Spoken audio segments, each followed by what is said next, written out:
Antonio Navalón, estamos en la semana que antecede la entrada a las cámaras de dos nuevas iniciativas de reformas. Estaremos arrancando la próxima semana con la primera y segunda lectura de la reforma política, esa reforma que está siendo la aparente condicionante de los partidos no priistas para que se sumen o se monten a la llamada reforma energética, que será la que seguirá después de la política.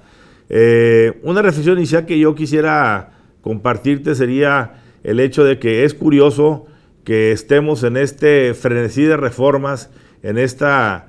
diarrea legislativa que no para y que se hace de manera tan superficial como que una reforma de gran calado como es la política pues vaya a ser desahogada en unos cuantos días en una acción que tiene que ver cero con la ciudadanía y todo que ver con dos o tres partidos que quieren ciertas concesiones o prebendas o privilegios. Por supuesto que el PRI ya desechó y ya se quitó de la agenda política lo que es la famosa segunda vuelta, que era lo que tanto PAN como PRD decían que iba a ser el gran cambio de la reforma política. La ciudadanización está por verse en la cuestión del IFE, qué va a pasar con el organismo electoral. Es decir, tanta reforma política tan compleja para sacarla en unos cuantos días sin un gran debate nacional. Nadie hoy te puede dar a detalle los últimos, la letra chiquita de esa reforma política, que sin ninguna duda entre el martes y miércoles se leerá por primera vez y para el jueves estará en segunda lectura y tendremos ya la siguiente semana otra reforma más que festejar para tenerla en el campo de todas aquellas que se han aprobado pero que no han entrado en operación, como la de telecomunicaciones, como la de educación, como la fiscal. ¿Qué opinas de todo esto que pasa y que únicamente se mediatiza pero que termina por ser poco efectivo a la hora de la verdad? A mí me da la impresión de que estamos con reformas al vapor por dos razones. Primero, porque desde el principio el sesenio quiso afrontar esas reformas que todos hace mucho tiempo que pedíamos, con diferencias. O sea, que uno piense que hay que reformar algo no significa que esté de acuerdo de ninguna manera con algunas veces cómo se quiere reformar. Pero en cualquier caso, yo creo que aquí lo urgente ha desplazado una vez más a lo importante y que todo lo prometedor que tuvo el Pacto por México, que sigo pensando que fue una cosa muy importante, todo lo importante que es que la agenda del sesenio incorpore las reformas estructurales, ahora ya se están pisando los faldones unos con otros frente a lo que son las problemáticas internas de los partidos, el reparto por el poder, los equilibrios, lo cual da la sensación de que son reformas improvisadas y no bien meditadas. Entonces creo que eso es malo y creo que eso da una sensación al final a la población de que ellos siguen reformándose para sí mismos, pero no para el beneficio general. Por otra parte, hay que esperar cómo una reforma política de la magnitud que la quieran hacer va a servir donde, al parecer de verdad, está lo importante, que es quién usa qué para quedarse con el control político de cada partido. Eso me parece que es un mal mensaje. Y por último, si algo sabemos, es que el país está lleno de reformas que o bien no se complementan o bien no son suficientes. El país necesita la reforma, las leyes complementarias y sobre todo el clima político para poder terminar lo que se empieza. A ver, yo te diría que mi sensación personal es de que todos los preparativos y todo lo que se ha hecho de reformas de telecomunicaciones, de educación, la cuestión fiscal y ahora la política, todo tiene un solo propósito: hacer un gatopardismo para poder hacer la única reforma que en el fondo les interesa y donde están los grandes negocios de la grande clase política y empresarial de este país, que es la reforma energética. ahora que vemos los encabezados de Carlos Slim con Repsol, del asunto de Oro Negro, con los 2 exdirectores de Pemex metidos comprando 15 plataformas, cuando escarbamos todas estas cosas, Antonio, lo que vemos es que en el fondo,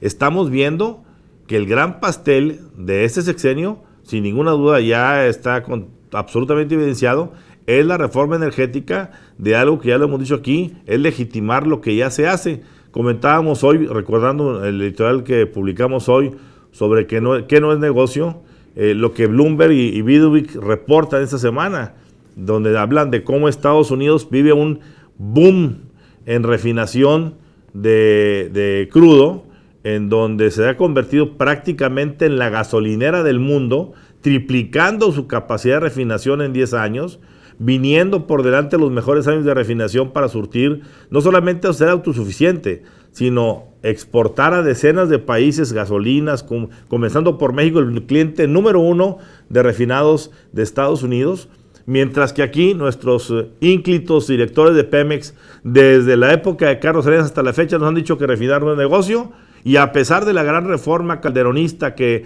lucharon, así como hoy luchan vehementemente porque salga la próxima semana, pues sacaron una reforma que supuestamente el flagship era hacer ya la refinería en Hidalgo, y hasta ahorita ni sus luces. Es decir, prácticamente las reformas son las grandes reformas de los negocios del sexenio y no las reformas que el país necesita. Y vamos a ver con el tiempo cómo cuando aparezcan los grandes nombres de los personajes beneficiados de todo esto, van a salir los nombres de siempre, de los políticos de siempre, de los personajes de siempre, y lamentablemente unos cuantos títeres que están ahí operando hoy con sus rostros la imagen de esas reformas, van a ser los que van a terminar por pagar los platos rotos de algo que todavía yo no me queda claro hacia dónde va a darse. Si se va a dar hacia una empresa adicional a Pemex para poder quitarle al Congreso la lupa para poderla checar, si va a haber dos elementos fundamentales energéticos, uno el Pemex tradicional que saca crudo y otro el que hace los negocios con las multinacionales, con los multiempresarios o con los multipolíticos. Y en fin, creo que lo que estamos viendo, Antonio, no sé si estés de acuerdo, es un juego que nos va a terminar costando muy caro al final del sexenio. Sí, lo que pasa es que haya grandes negocios en torno a la energía y a Pemex y a la reforma energética es lo normal. Eso siempre ha pasado y siempre pasará. El problema no es que los de siempre acaben robándonos a los de siempre y abusándonos a los de siempre.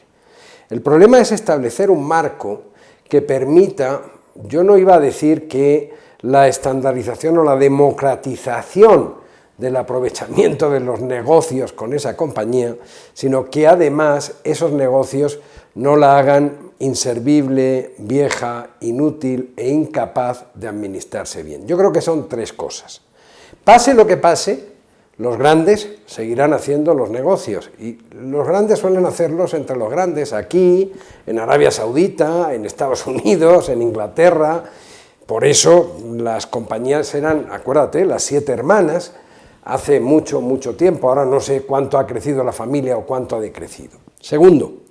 se trata de acabar con esa situación en la cual da igual que se produjera la alternancia política. El director de Pemex, el de Fox y el de Calderón, pues ahora están haciendo de verdad el gran negocio, conjuntamente con el sindicato y conjuntamente con otros políticos muy importantes que ganan el dinero del transporte del crudo. Es decir, eso va a seguir existiendo. El marco en el cual se haga, y por ejemplo tu editorial de a poco no es negocio, qué no es negocio, recogiendo Bloomberg Business Week, es una de las claves por dónde va. Yo casi diría que no es que considere que es como la lujuria, la corrupción, algo imposible de cortar en los seres humanos, sino que eso no sea lo único que haya, y que eso además no impida que tengamos unas empresas que puedan ser mejor explotadas en beneficio de todos, dentro naturalmente de esa tendencia en la que llevamos 50 años, ¿no?, de ordeñar la vaca los mismos. ¿Sabes qué es lo lamentable, Antonio? Lo lamentable es que cuando se tomó la decisión de que no más refinerías Y la decisión fue una decisión totalmente política, no financiera, porque el objetivo final de esa decisión tomada en el sexenio de Salinas fue que no crezca más el sindicato que puso contra la pared al PRI y apoyó a Cuauhtémoc Cárdenas. En el momento que esa decisión política se tomó, los intereses que entraron en juego para entrar a refinar el crudo mexicano y surtir a México de gasolinas que comenzaron a faltar porque obviamente el mercado estaba creciendo, el país estaba en un boom que se dio tras la apertura del libre comercio,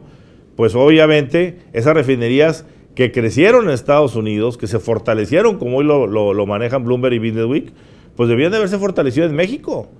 Los trabajos que hoy tienen las refinerías como Deer Park en Texas, como todo ese conglomerado del grupo Valero y del grupo ExxonMobil y del grupo Phillips 66, esas refinerías, yo te garantizo, no hay que ser un gran periodista para buscar el origen de que por lo menos el 50, si no es que el 70% de sus trabajadores son trabajadores mexicanos, emigrantes, que se fueron allá por falta de oportunidades aquí. La pregunta es, ¿por qué ese valor agregado de nuestro petróleo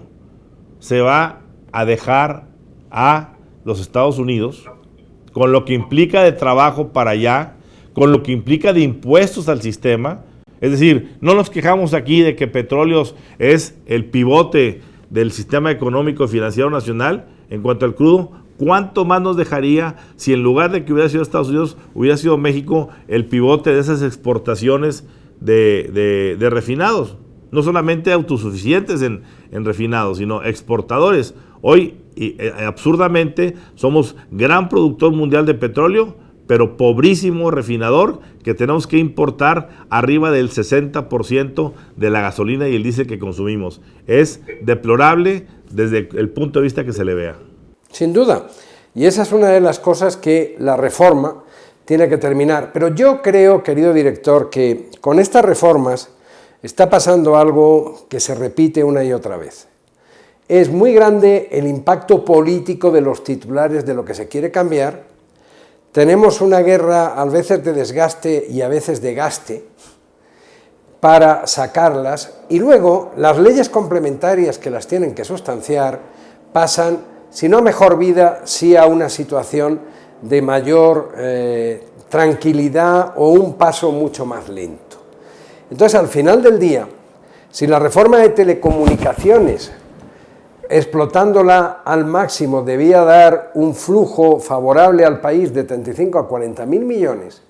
la reforma energética dicen que va a dar 400.000 millones. Naturalmente quiero saber a quiénes, y desde luego espero que de esos 400.000 algo nos toque a los demás, aunque solo sea que no malgasten el patrimonio de todos nosotros. Pero una vez dicho eso,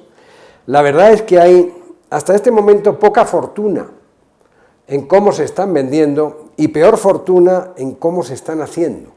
Porque imagínate la reforma energética y además mezclar la reforma política con la reforma energética, que son dos temas estructurales, para hacerlos deprisa y corriendo, porque no queremos llegar al día 1 sin que eso esté aprobado. Eso es muy peligroso y desde luego siguen siendo, se pongan como se pongan y hagan lo que hagan, y eleve como eleve la voz el director de Petróleos Mexicanos, Lozoya,